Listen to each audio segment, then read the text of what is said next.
وہ خشک لب سوکھا گلا شیر خدا کی آل کا وہ تیرے ہونٹوں پر تری وائے میرے القامہ طوفان اٹھانا تھا تجھے یا سوکھ جانا تھا تجھے خدمت ہی نہ کی القامہ ایک مشک پانی کے لیے.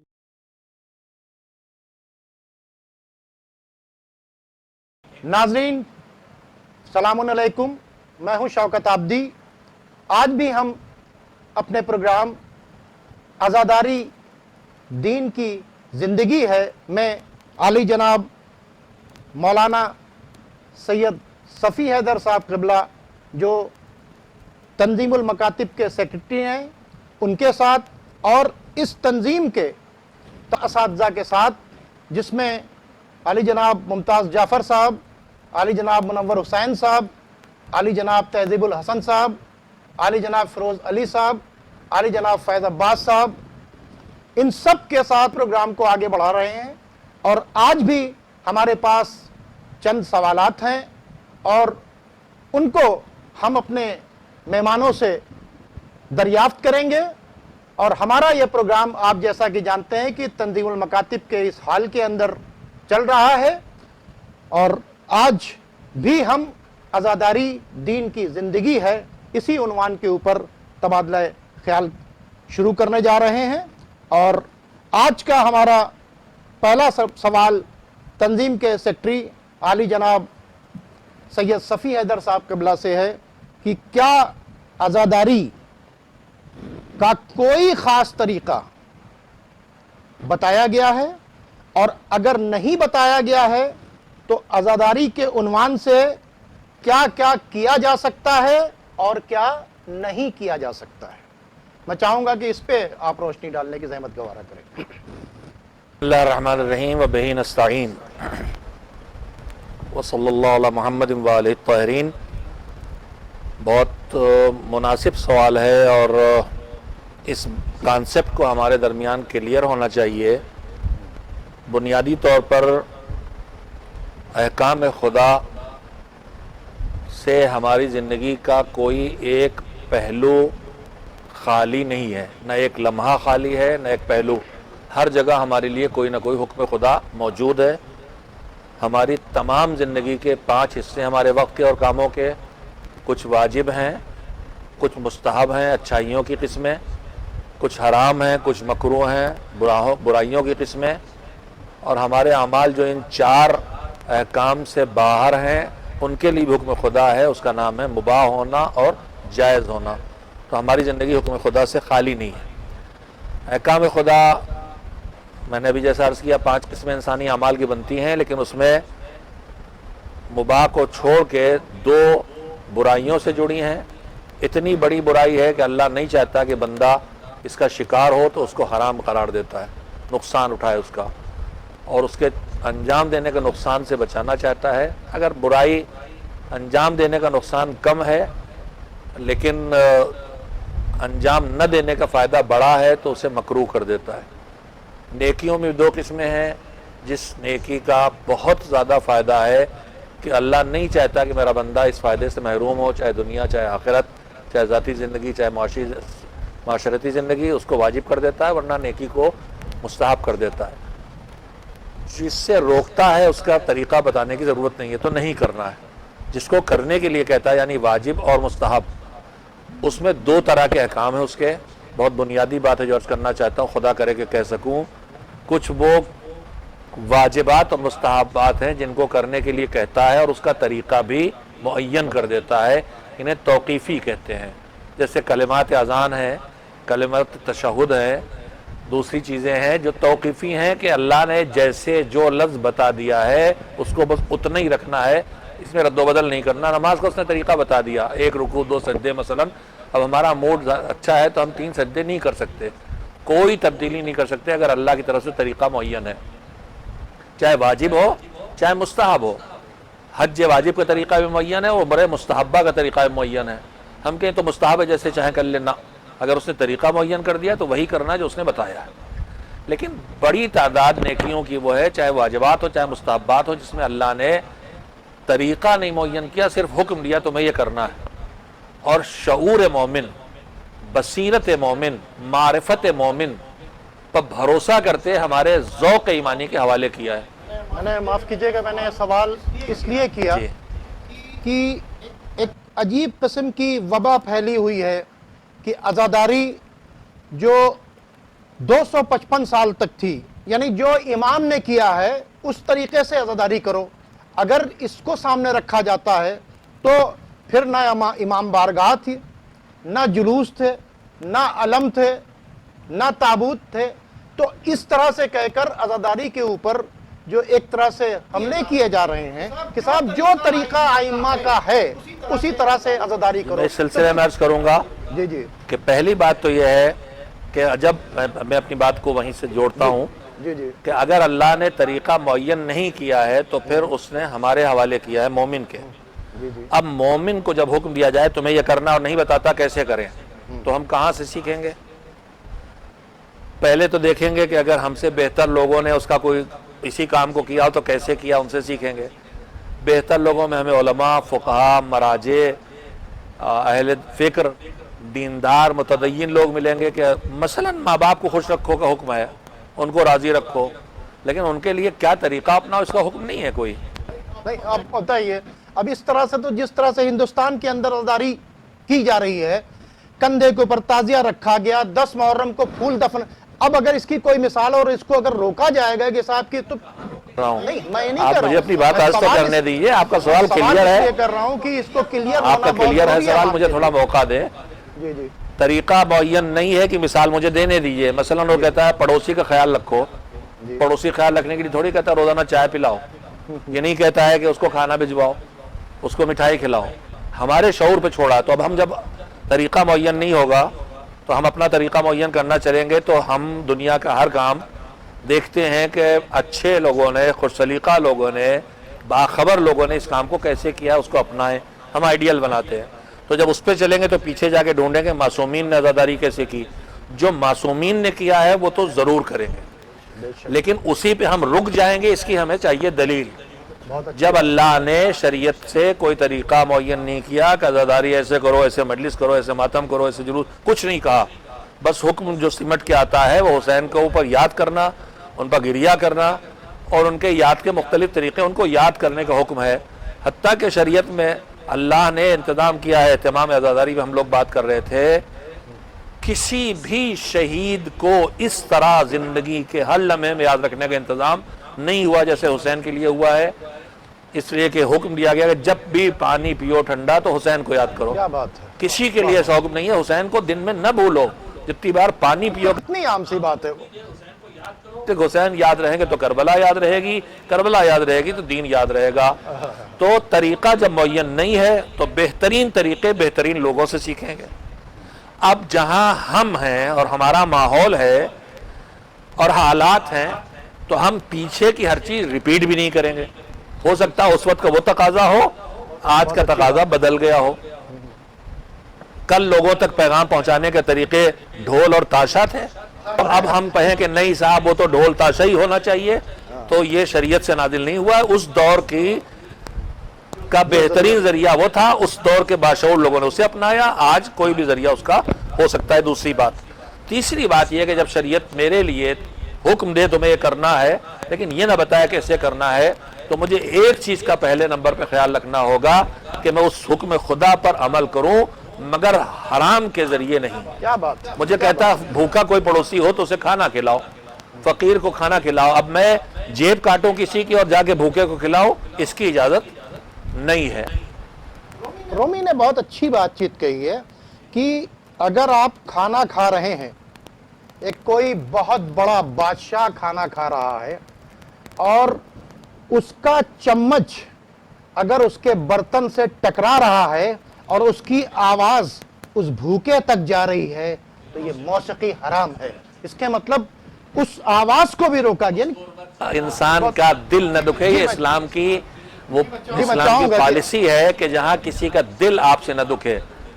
اب جو آپ نے بات کہہ دی ہے تو میں اپنے عزادار بھائیوں سے بہنوں سے ضرور کہوں گا کہ اس پوری عزاداری کے پورے کاموں میں جو ہم جو کچھ کر رہے ہیں، ہمیں پہلا خیال یہ رکھنا چاہیے کہ ہمارے کسی عمل سے کسی کا دل نہ دکھے.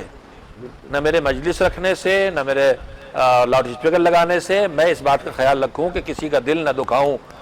خیر میں پھر واپس آ جاؤں وہاں کہ طریقہ معین ہوا ہے کہ نہیں. تو عرض کیا میں نے کہ طریقہ معین شریعت کی طرف سے نہیں ہے، اصول بتا دیے، اس کے مصادیق نکلتے رہیں گے.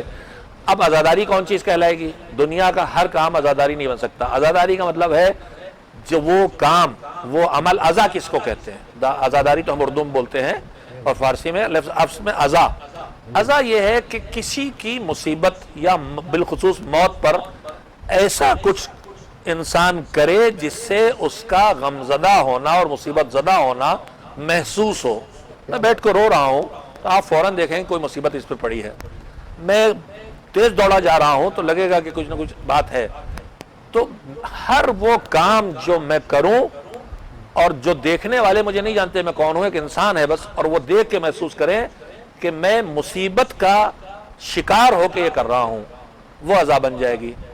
اس میں گریہ بھی ہے، اس میں نوحہ بھی ہے، اس میں مطلب سر و سینہ پیٹنا بھی ہے، اس میں سب چیزیں. لیکن ان میں بھی اللہ نے حدیں معین کر دی ہیں کہ کہیں پہ جا کے روک دیتا کہ اس سے آگے تمہیں بے قابو نہیں ہونا ہے، قابو میں رکھ کے اپنے جذبات کا اظہار کرنا ہے. اپنے لیے بھی، اپنے بچوں، اپنے ماں باپ کے لیے بھی حدیں معین کی گئی ہیں کہ کہاں تک ہم جا سکتے ہیں. تو میں عرض کرنا چاہتا ہوں کہ شریعت نے عزاداری طریقہ نہیں معین کیا ہے. جو چیز دیکھنے والا دیکھ کے رکے اور سوچنے پہ مجبور ہو کہ یہاں کوئی مصیبت ضرور ہے، وہ عزاداری بنے گی. اور اگر دیکھنے والا قطعاً ہمارے اس کام کو دیکھ کے نہ سمجھے کہ یہ کوئی مصیبت زدہ انسان ہے کر رہا ہے تو پھر وہ عزاداری نہیں بن سکتی. ایک بات یہ خیال رکھیں، لہذا ہر مباح کام جو ہمیں اچھا لگے کرنے لگے، اس سے عزاداری نہیں ہو جائے گا، زیادہ سے زیادہ جائز رہے گا، مستحب نہیں بنے گا. مستحب تب بنے گا جب وہ مصداق عزا بن جائے، مصیبت زدہ انسان کا عمل دکھائے، محسوس ہو. اور دوسری بات یہ کہ دنیا کا کوئی کام جب اللہ طریقہ معین نہ کرے کسی بھی عبادت کا تو ہم کچھ بھی کر سکتے ہیں بشرطے کہ وہ طریقہ حرام نہ ہو. ماں باپ کو خوش رکھنا ہے. ماں باپ خدا نخواستہ پرانے زمانے کے تھے، ہم نے کہا یہ لیجئے بہت پرانے زمانے کے رفیع کا کیسٹ نکلا ہے، لیجئے سنیے. نہیں کر سکتے. دیکھیں بہت ہی خوبصورت پیغام دیا ناظرین مولانا نے آپ کو کہ ہر وہ کام جو شریعت نے منع کیا ہے وہ نہ کیا جائے. اس کے مطلب عزاداری کرنے والوں کو شریعت سے واقفیت رکھنا بھی بہت ضروری ہے تاکہ ہم سمجھیں کہ شریعت نے کس چیز کو حرام کر رکھا ہے اور کس چیز کو حلال کر رکھا ہے. اگر ہم اس کا خیال رکھتے ہوئے عزاداری کریں گے تو پھر وہ مستحب ہو جائے گا. وہ کام بشرطے کہ اس سے اظہار غم ہو، اظہار غم بھی ہو اور اس کے بعد کہیں وہ حرام کے اندر داخل نہ. شریعت نے جن چیزوں کو روکا ہے ان کے ذریعے نہیں. مثلا قرآن مسئلہ مشہور ہے کہ قرآن مجید کو بھی اس لہجے میں جو گانے کے لیے مخصوص لہجہ اس پہ قرآن بھی نہیں پڑھ سکتے. تو جب ہم قرآن بھی نہیں پڑھ سکتے تو پھر نہ نوحہ پڑھ سکتے ہیں نہ مرثیہ پڑھ سکتے ہیں. میں مولانا تہذیب الحسن صاحب قبلہ آپ سے درخواست کرنا چاہوں گا کہ آپ میرے اس سوال کا جواب دیں کہ کیا عزاداری اور دینداری میں کوئی ٹکراؤ ہے؟ بسم اللہ الرحمن الرحیم. آپ کا سوال بڑا اچھا ہے کہ عزاداری اور دینداری میں کیا ٹکراؤ ہے. تو اس کا جواب یہ ہے کہ عزاداری دینداری کا جز ہے اور ایک حصہ ہے، نہ کہ عزاداری اور دینداری میں ٹکراؤ ہے. اس کے لیے بہت سی دلیلیں ہیں کہ جو آپ کے سامنے پیش کی جا سکتی ہیں. مثلا جیسے ہم دیکھتے ہیں کہ جناب سیدہ اور جناب पैगंबर अकरम और जनाब इमाम जाफ़र सादिक़ अलैहिस्सलाम को कि पैगंबर अकरम ने फरमाया, कहा कि हमज़ा पर क्या कोई गिरिया करने वाला नहीं है? बहुत अच्छी या बात। इस तरह से आपने जंग उहद के बाद। जी, जंग उहद के बाद। जी जी जी जी। और इसी तरह से आपने जनाब जाफ़र इब्न अबी तालिब की शहादत पर फरमाया, कहा कि क्या जाफ़र जैसे शहीदों पर कोई रोने वाला नहीं क्या बात है? जंग मौता। हाँ, जंग मौता में। जी जी जी। और जनाब सैयदा सलामुल्लाह अलैहा जनाब हमज़ा की कब्र के खाक से तस्बीह के दाने बनाती हैं, और जनाब इमाम जाफ़र सादिक़ अलैहिस्सलाम का सज्जादा जिस पे आप नमाज़ पढ़ते थे उसे खरीता के नाम से याद किया जाता है अरबी में। वाह वाह। और वो जो आप उसमें खाके शफ़ा होती थी, कब्र इमाम हुसैन अलैहिस्सलाम की खाक होती थी, और उस पर वो सजदा करते थे। इसके सिलसिले में यह कि इस पे खाक के इमाम हुसैन अलैहिस्सलाम पर सजदा करना ये 7 नूरानी पर्दों को चाक कर देता क्या बात है। है।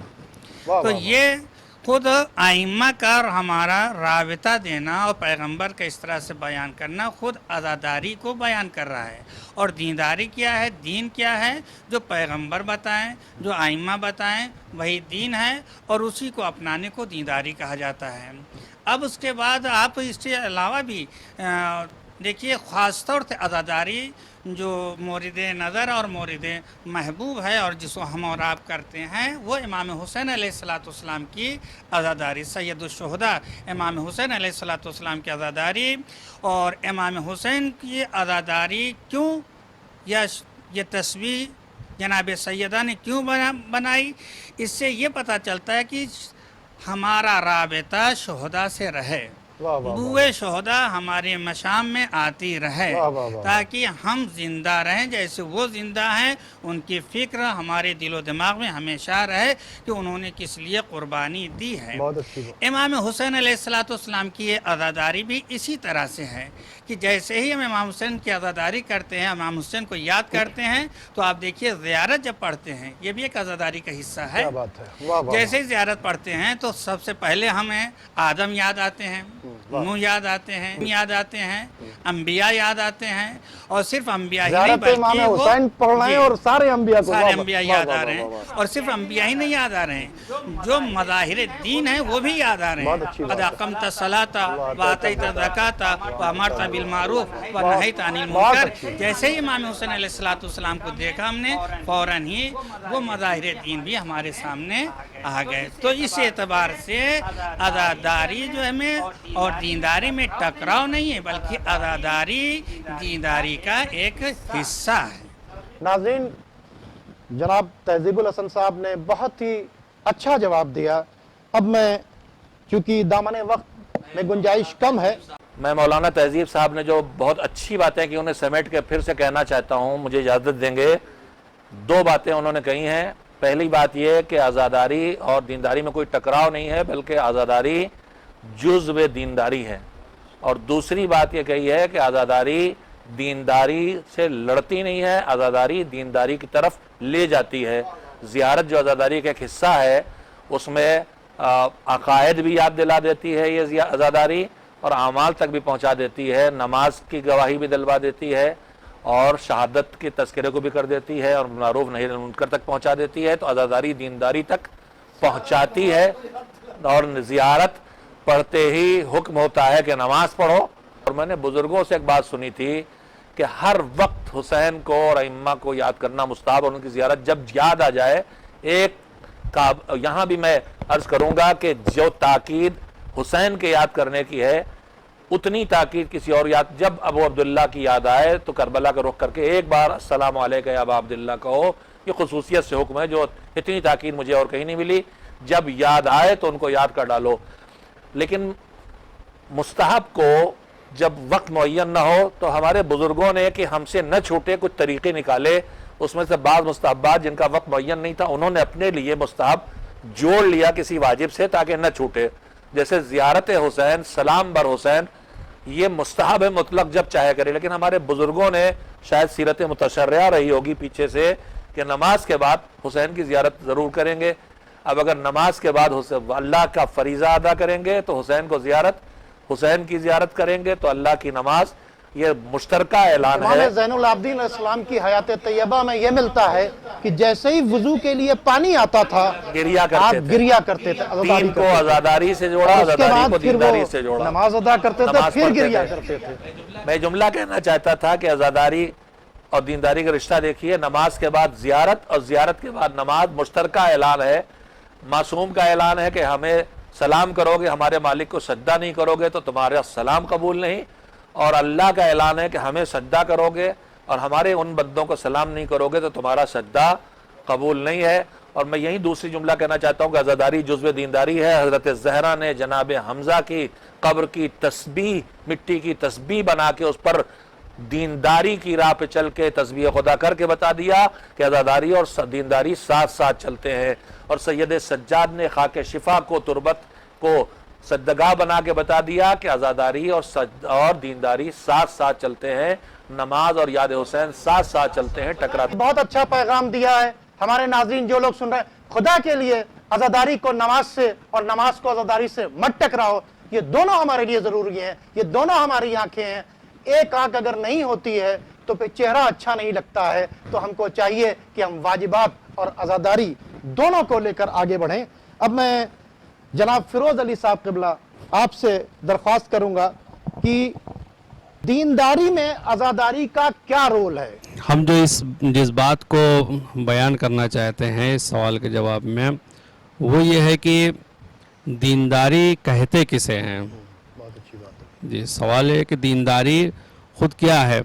تو دینداری کا مطلب یہ ہوتا ہے کہ انسان خداوند عالم کے احکام پہ عمل کرے، واجبات کو بجا لائے اور محرمات سے اپنے آپ کو دور رکھے۔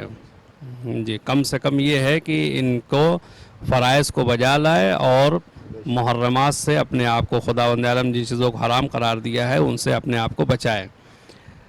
کچھ ایسے زمانے اور کچھ ایسے حالات اور مواقع پیش آتے ہیں کہ جہاں پر اس کا بہت اچھے طریقے سے مشاہدہ ہوتا ہے کہ انسان واجبات کو انجام دینے میں مصروف ہو جاتا ہے اور محرمات سے اجتناب کی پوری کوشش کرتا ہے، جس میں سے ایک ماہ رمضان ہے کہ ماہ رمضان میں اگر انسان جائزہ لے اور سروے کرے تو دیکھے گا کہ گناہوں کی شرح کم ہو جاتی ہے، یعنی گناہ جو ہو رہے ہیں پورے سال بھر اس میں کم ہو جاتے ہیں۔ انسان یعنی روزہ گویا ایک طرح سے، یعنی جیسے وہ خدا شناسی اور معرفت خدا کہ خدا ہر جگہ حاضر ہے، یہ بھوکا ہے، پیاسا ہے، پانی کا طلبگار ہے اور پانی اس کے سامنے رکھا ہوا ہے، گھر میں کوئی دیکھ نہیں رہا ہے، فریج بھی کھلا ہوا ہے، پانی ٹھنڈا ٹھنڈا سب کچھ موجود ہے، لیکن پھر بھی یہ پینے کے لیے آگے نہیں بڑھتا ہے۔ تو روزہ نے یہ تقویٰ پیدا کیا اس کے اندر۔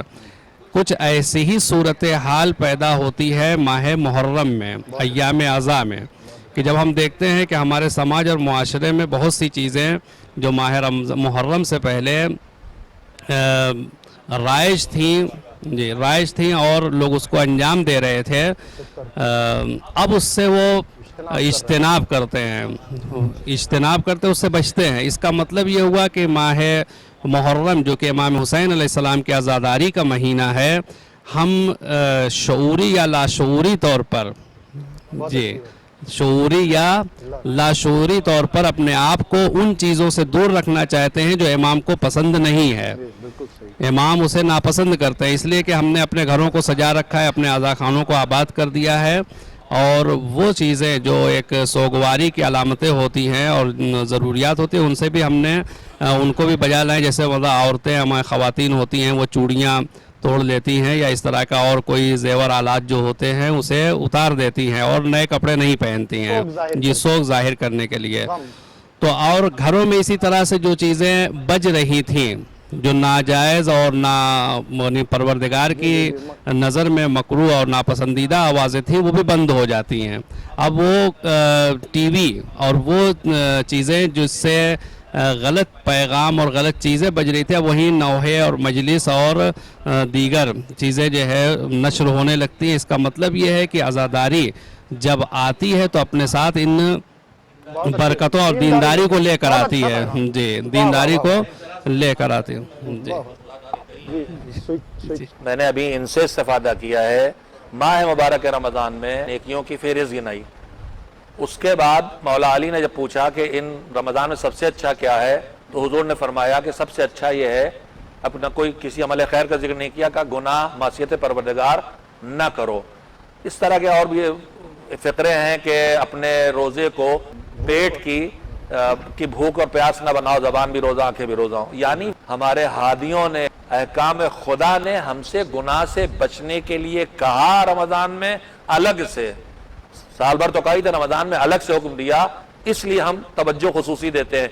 मगर मुहर्रम में किसी ने हमसे नहीं कहा कि गुनाह न करो, मगर ये आज़ादारी हमारी फितरत को इस तरह नेकी की तरफ लाती है और बुराई से दूर करती है। इसलिए कि हुसैन का काम था बुराई से बचाना, नेकी पे लाना। ये इस तरह लाती है कि हम खुद ब खुद इतना बुराई से मुतनफ़िर होते हैं कि कभी कभी बहुत से मुबाह चीज़ों को भी हम हराम बना लेते हैं अपने लिए, कि जिनसे शुबहा पैदा हो सकता है कि कहीं हराम तक न पहुंचा दे। इससे ज़्यादा आज़ादारी दीन से, इससे ज़्यादा आज़ादारी और दीनदारी का रिश्ता क्या होगा कि हमारे अंदर का इंसान दीनदार बनने लगता है।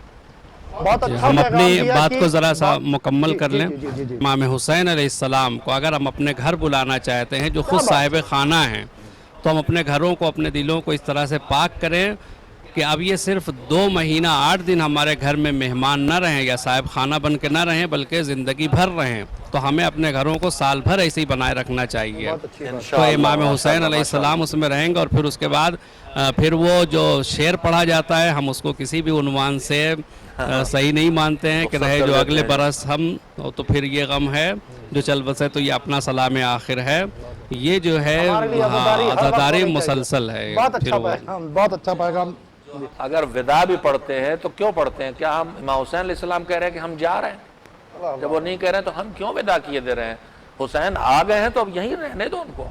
हुसैन हमारे साथ रहें। वाह वाह वाह वाह वाह वाह वाह वाह। बहुत अच्छा पैगाम दिया है कि जैसे रमजान में इस बात को कहा गया है कि रोजे तुम पर इसलिए फर्ज किए गए हैं कि ताकि तुम मुत्तकी बन जाओ, और मुत्तकी तभी बनेगा जब वो अपने आंख पर, अपनी जुबान पर, अपने हाथ पैर पर, अपने आज़ा जवारे पर कंट्रोल करेगा।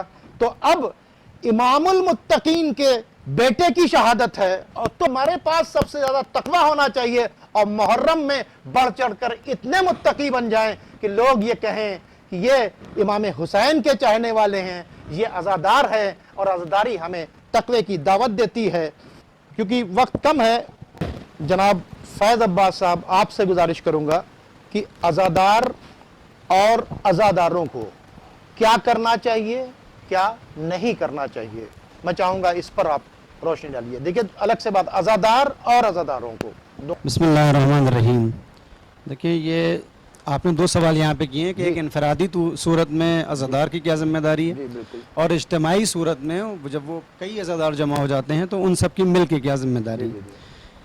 पहले हमें ये मालूम करना होगा कि हम अज़ादार किसके हैं और ये अज़ादारी क्यों है।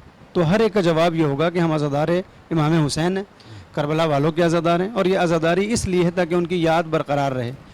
ये बज़ाहिर हमारे सामने पैगाम है।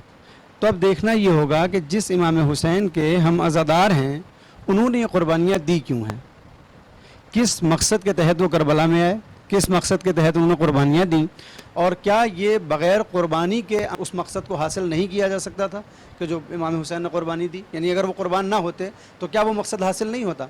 तो इसका जवाब ये है कि अगर क़ुरबानी के बग़ैर वो मकसद हासिल होता तो इमाम उसी मकसद को बग़ैर क़ुरबानी के हासिल करते। लेकिन ये एक ऐसी कैफियत और एक ऐसी हालत थी कि जहाँ पर क़ुरबानी के बाद दीन को महफूज करना था। और अब वो मकसद क्या था? तो जब हम इमाम हुसैन की तारीख़ पढ़ते हैं और इमाम हुसैन के इस क़याम के मकासद तलाश करते हैं तो 3 नौइयत हमारे सामने आती हैं। एक वो मकासद हैं कि जो दुनिया के तमाम दानिश्वरों ने हमारे सामने रखे कि इमाम हुसैन के क़याम का मकसद ये था, इमाम हुसैन के क़याम का मकसद ये था। हर दानिश्वर ने जो किसी भी मज़हब से ताल्लुक़ रखता हो उसने एक मकसद बयान किया। दूसरा जो गिरोह है और जो दूसरी बातें हैं वो हमारे अइम्मा तहरीन से हैं कि हमारे अइम्मा ने बयान किया है कि इमाम हुसैन के क़याम का मकसद क्या था। ये 2 सूरतें हैं। تیسری صورت خود ہمیں امام حسین کی زندگی میں ملتی ہے، جو انہوں نے متعدد خطبات میں متعدد مقامات پر اپنے اس قیام کا مقصد لوگوں کے اوپر ظاہر کیا ہے۔ جب ہم ان ساری چیزوں کو ملاتے ہیں کہ امام حسین کے قیام کے مقاصد کیا تھے دانشوروں کی نگاہ میں، ائمہ کی نگاہ میں اور خود امام حسین کی نگاہ میں، تو ان کو بس شارٹ اگر کیا جائے تو امام کا جو مدینے سے نکلتے وقت جملہ ہے کہ میں امت کی اصلاح کے لیے نکل رہا ہوں، میرا کوئی ویسا ذاتی کوئی اس میں فائدہ یا نقصان نہیں ہے، اور نہ میں کوئی حکومت چاہ رہا ہوں بظاہر، اور نہ میں کوئی شر پھیلانا چاہ رہا ہوں، میں اپنے نانا اور اپنے جد کی سیرت کو عام کرنا چاہ رہا ہوں۔ تو عزادار اور عزاداروں کو کیا کرنا چاہیے؟ بہتر، میں وہیں پہ آ رہا ہوں، آپ مجھے اجازت دیں۔ کیونکہ تو اب دامن وقت میں یہ گنجائش جی کم میں ہے۔ بس انشاءاللہ 2 سے 3 منٹ میں ختم کرتا ہوں۔ تو یہ جو 2 چیزیں ہیں امام حسین کی کہ میں امر بالمعروف کے لیے جا رہا ہوں، دین میں خرابیاں پیدا کی گئی ہیں ان کو ٹھیک کروں گا، اور اپنے جد کی سیرت کو عام کروں گا، اور ان چیزوں کے لیے امام نے قربانی دی، نہ صرف یہ کہ اپنی قربانی بلکہ اپنے گھر والوں کی بھی قربانی، جس میں بچے بھی ہیں، جوان بھی ہیں، بوڑھے بھی ہیں۔ اس قربانی کے بعد اگر ہم یہ کہتے ہیں کہ ہم عزادار ہیں تو ہماری نگاہ میں امام حسین کا وہ مقصد ہونا چاہیے کہ جس کی بنا پہ وہ قربانی ہوئی، اور جب ہم اجتماعی صورت میں آتے ہیں، کئی اکٹھا ہوتے ہیں یعنی انجمن کی صورت میں یا ایک مجلس کی صورت میں، تو ہمارا مقصد وہ ہونا چاہیے جو 72 شہدائے کربلا کا ہے۔ انفرادی صورت میں ہمارا مقصد امام حسین کی زندگی کو دیکھ کے حاصل ہوگا، اور اجتماعی صورت میں ہمارا مقصد کربلا والوں کو دیکھ کر حاصل ہوگا، جس میں کسی میں بھی تضاد نہیں ہے۔ سب سے بہتر یہی جواب۔ خوبصورت پیغام دیا ہے، کیونکہ بالکل ہمارے پاس وقت نہیں ہے، اس لیے اب ہم اپنے اس پروگرام کو یہیں پر ختم کرتے ہیں۔ انشاءاللہ ان ایشوز پر ہم آگے بھی بات چیت کرتے رہیں گے۔ اب ہم آپ سے اجازت چاہتے ہیں، آپ ہمیں اور ہمارے مہمانوں کو اجازت دیجیے۔ خدا حافظ۔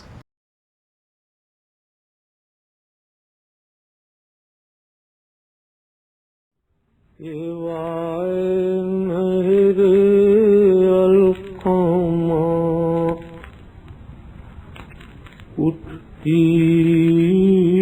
رہیں موج تیری، سوائے